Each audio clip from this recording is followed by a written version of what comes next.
నా పేరు మీద ఉంది, ఇదిగో నేను ఇవ్వడానికి సిద్ధంగా ఉన్నాను, నా 30,000 కౌలు ఇస్తే నా పొలం ఇవ్వగలనని చెప్పి మీరు ఒక సంతకం చేసి ఇస్తే మనం ఎన్ని వేల ఎకరాలకైనా పర్మిషన్ మొదటి మంది అయిపోతే మీద ఎక్కడైనా ఇస్తారు. ఆ విధంగా ముఖ్యమంత్రి గారు ఆదేశాలు ఇచ్చున్నారు. కాబట్టి మీరు ఎవరెవరు ఇవ్వదలుచుకున్నారో అది నారాయణ గారి దగ్గర మీకు సంబంధిత విఆర్ఓ గాని ఎంఆర్ఓ గారు కానీ ఇస్తే మొత్తం రికార్డ్ చేసి మనం పంపిస్తే పర్మిషన్ వస్తే మనం గవర్నమెంట్ కి దగ్గర ఇచ్చి మనం కౌలుకే ఇస్తాం. ఇదేం అమ్మేది కాదు. మీరు అందిన వాళ్ళు తీసుకోరు. ఓన్లీ కౌలు.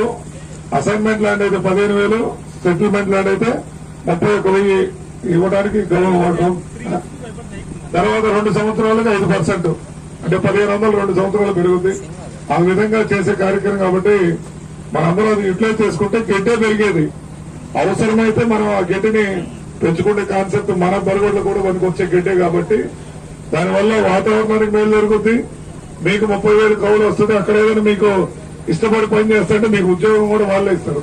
రైతుగా ఆ సాగు చేయడానికి కూడా వెసులుబాటు ఉంటుంది. కాబట్టి మీరు గ్రామాల్లో మన వాళ్ళందరికీ చెప్పి దాన్ని ఎక్కువగా తీసుకోగలిగితే మొదటిగా మీ మళ్ళం చూస్తున్నాం, తర్వాత మిగతా మళ్ళాల మీదకి వెళ్తున్నాం.